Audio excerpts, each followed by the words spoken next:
তো আমরা প্রথমে এখানে যে টপিকটা আলোচনা করব সেটা হচ্ছে পদার্থের অবস্থা।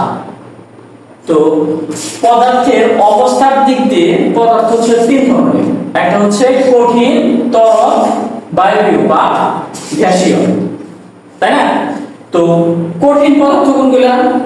কঠিন পদার্থ হচ্ছে যার ভর আছে, আয়তন আছে, নির্দিষ্ট জায়গা দখল করে, তাই না? আচ্ছা, এইটা হলো মানে তার হচ্ছে ভৌত যে বিষয়টা সেটা। আর তরল পদার্থ কোনগুলা? তরল পদার্থ হচ্ছে কি তরল পদার্থ কোনগুলা? তরল পদার্থ হচ্ছে কি একটা আয়তন আছে, ঠিক আছে, যে পাত্রে রাখা হয় সে পাত্রের জায়গা আকার ধারণ করে। যেমন আমি যদি মনে করো এতটুকু পানিতে যদি মনে করো একটা ছোট বাটিতে রাখি তো ওই বাটির জায়গা দখল করে নেবে। আবার যদি মনে করো ওই পানিটা একটা বড় পাত্রে রাখি তো ওইটা মানে ওইটা যতটুকু দরকার আয়তন ততটুকু কি জায়গা পাবে। আর গ্যাসীয় হচ্ছে কি নির্দিষ্ট আকার আয়তন নাই, তাই না? তাহলে যে পাত্রে রাখা হবে সম্পূর্ণ পাত্রটা হচ্ছে কি দখল করে নেবে। যেমন তুমি যদি একটু পরিমাণ গ্যাস এই সারা রুমে যদি ছেড়ে দাও তাহলে এই সারা রুমটাই হলো সরাই তোমার। যেমন তুমি যদি একটু বডি স্প্রে তোমার শরীরের ভিতর লাগাও ওইটার স্মেলটা সারা শরীর সারা রুম বা তুমি যেখানে আশেপাশে সবখানে যাবে না, তাহলে এই বডি স্প্রেতে মূলত হচ্ছে কি গ্যাসীয় যে পদার্থগুলো থাকে, তাই না? এই কারণে সারা গজ শুদ্ধ কি হয় ছড়ায় পড়ে। অর্থাৎ ভৌত যে বিষয়গুলো, ভৌত বিষয় যে ভর আছে, জায়গা দখল করে, এগুলো ভৌত বিষয়। আর সবচেয়ে মোস্ট ইম্পর্টেন্ট কঠিন পদার্থের যে বিষয়টা সেটা হচ্ছে কঠিন পদার্থের আন্তঃআণবিক শক্তি হলো সবচেয়ে বেশি। আন্তঃআণবিক শক্তি হচ্ছে সবচেয়ে বেশি। এখন আন্তঃআণবিক শক্তি বেশি থাকার কারণে এদের কণাগুলোর ভিতরে দূরত্বটা কম। যেমন মনে করো এই যে পদার্থ, মনে করো এগুলো হলো পদার্থের কণাগুলো। এই কণাগুলোর ভিতরে যত বেশি আন্তঃআণবিক শক্তি থাকবে এই কণাগুলো আরো বেশি কি থাকবে, কাছাকাছি থাকবে, ঠিক আছে? এদের ভিতরে যত আন্তঃআণবিক শক্তি কম থাকবে এই কণাগুলো হচ্ছে কি তত দূরে দূরে থাকবে, বুঝছো? এই তুলনায় মানে আন্তঃআণবিক শক্তি অনুযায়ী কঠিন পদার্থের সবচেয়ে আন্তঃআণবিক শক্তি বেশি, তরল পদার্থের তার থেকে কম, গ্যাসীয় পদার্থের সবচেয়ে কম, ঠিক আছে? তাহলে আন্তঃআণবিক শক্তির দিক দিয়ে কঠিন পদার্থের সবচেয়ে বেশি, তরল পদার্থের তারপর থেকে একটু কম, গ্যাসীয় পদার্থ সবচেয়ে কম। এই আন্তঃআণবিক শক্তি কম থাকার কারণে কঠিন পদার্থের হচ্ছে মানে কণা সমূহের ভিতরে দূরত্বটা হচ্ছে কি কম, তরল পদার্থের তার থেকে একটু বেশি, আর গ্যাসীয় পদার্থের হলো কি কণাগুলোর দূরত্বটা অনেক বেশি। সেটা হচ্ছে তাহলে তোমাকে যদি এরকম প্রশ্ন আসতে পারে এমসিকিউতে যে কঠিন পদার্থের আন্তঃআণবিক শক্তি কেমন, তাহলে বলতে হবে সবচেয়ে বেশি। আর যদি এরকম ক্রম আকারে দিতে পারে যে এই যে এরকম ভাবে এমসিকিউ দিতে পারে যে কঠিন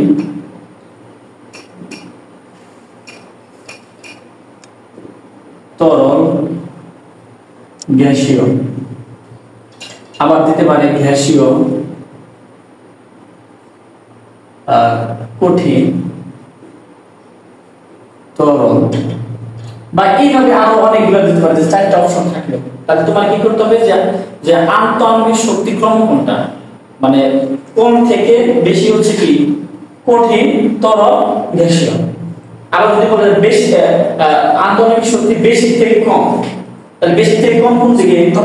না, বেশি থেকে কমই হচ্ছে কি কঠিন, তরল, গ্যাসীয়। আর যদি বলা যায় কম থেকে হচ্ছে কি বেশি, তাহলে হবে কি গ্যাসীয়, তরল, কঠিন। বিষয়টা ক্লিয়ার? আচ্ছা, তাহলে আন্তঃআণবিক শক্তি বিষয়টা বুঝছো? তাহলে এখান থেকে আমরা বুঝলাম যে আন্তঃআণবিক শক্তি যার বেশি হবে সে পদার্থটা বেশি কঠিন হবে, আন্তঃআণবিক শক্তি যত কম হবে কণাগুলোর দূরত্বটা বাড়বে, সেটা তত কি হয়ে যাবে, গ্যাসীয় হয়ে যাবে। তো এইটার একটা সরল উদাহরণ হচ্ছে যেমন হচ্ছে এক টুকরো বরফ হচ্ছে কঠিন পদার্থ না, মানে কঠিন অবস্থায় থাকে না, যখন বরফ থাকে তখন কঠিন অবস্থা থাকে না। তো এই বরফের ভিতরে মনে করো এটা একটা বরফ খণ্ড, তো এই বরফ খণ্ডের ভিতরে আমি মনে করো আগুনের শিখা আগুন দিয়ে কি করলাম, তাপ দিলাম। তাপ দিলে কি হবে, এটা আস্তে আস্তে তরল, তাই না? আবার তরল থেকে কি হবে, গ্যাসীয় হবে না। এই কারণ কি জানো, যে এই যে কঠিন তরল গ্যাসীয় হইল তাপ দেওয়ার কারণে, এই কারণ কি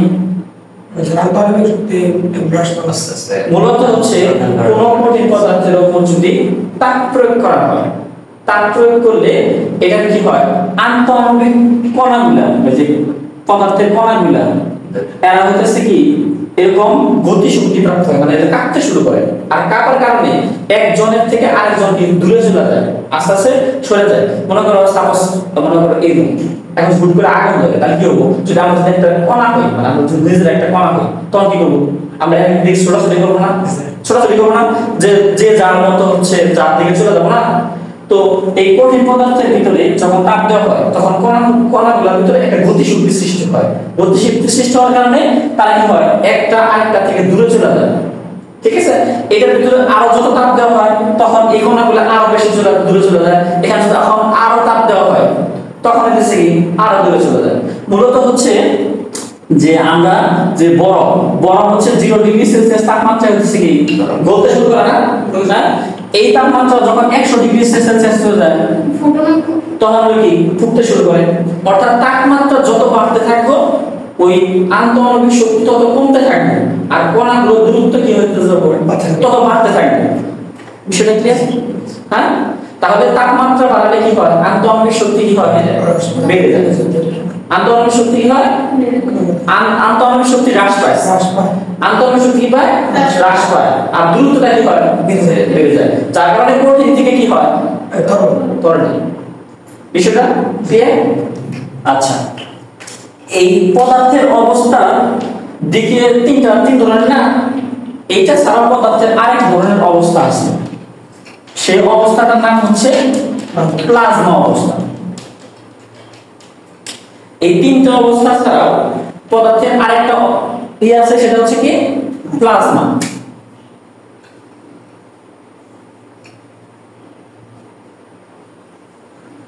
তো এই পদার্থে প্লাজমা অবস্থাটা কিভাবে তৈরি হয় সেটাকে ভালো করে বুঝতে হবে। মূলত হচ্ছে মনে করো সাপোজ এটা একটা পদার্থ, ঠিক আছে, এই পদার্থটাকে যখন আমরা উচ্চ চাপ প্রয়োগ করব, উচ্চ তাপ প্রয়োগ করব, উচ্চ তাপ প্রয়োগ করার কারণে এই পদার্থের যে ভিতরে যে কণা সমূহ আছে বা ইলেকট্রন গুলো আছে, ঠিক আছে, তো কণা সমূহের ভিতরে ইলেকট্রন থাকে না, তো এই ইলেকট্রন গুলো কি হয়, মানে মুক্ত হয়ে যায়। আর মুক্ত হওয়ার কারণে এগুলা এই ইলেকট্রন গুলা আয়নে পরিণত হয়। ইলেকট্রন গুলো কি পরিণত হয়, ইলেকট্রন গুলো আয়নে পরিণত হয়। এই ইলেকট্রন গুলো যখন আয়নে পরিণত হয়, তখন এক ধরনের গ্যাসীয় অবস্থা তৈরি করে, ঠিক আছে। ওই অবস্থাটা হচ্ছে কি প্লাজমা অবস্থা।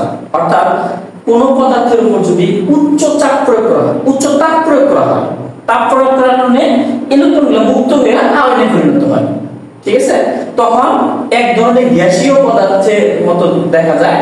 ওই অবস্থাটা হচ্ছে কি প্লাজমা অবস্থা। তো আমরা বাস্তব জীবনে হইতেছে বা বাস্তব জীবনে অনেক সময় প্লাজমা দেখছি, যেমন যখন হলো বৃষ্টিতে হলো বজ্র কি হয় না, বজ্র হয় না, হ্যাঁ, তখন হইতেছে এরকম আলোর মতো তৈরি হয় না, হ্যাঁ, বিজলি তৈরি হয় না। তো ওই বিজলিতে মূলত হলো উচ্চ তাপের কারণে, ঠিক আছে, এই যে এরকম প্লাজমা অবস্থা সৃষ্টি হয়, ঠিক আছে। তাহলে তোমাকে যদি বলে যে প্লাজমা তুমি কোথায় কোথায় দেখছো, এরকম যদি বাস্তবিক প্রমাণ চাই, তাহলে যে বিজলি, তারপর হচ্ছে নিউক্লিয় যে ফিউশন বিক্রিয়াগুলো হয়, এই বিক্রিয়াতে প্রচুর পরিমাণ হচ্ছে এই প্লাজমা অবস্থা সৃষ্টি হয়, ঠিক আছে। আর কি যে অবস্থা, হ্যাঁ, আমাদের সোডিয়াম যে লাইট, টিউব লাইট গুলো, এই টিউব লাইটে হচ্ছে কি এই প্লাজমা অবস্থা সৃষ্টি হয়।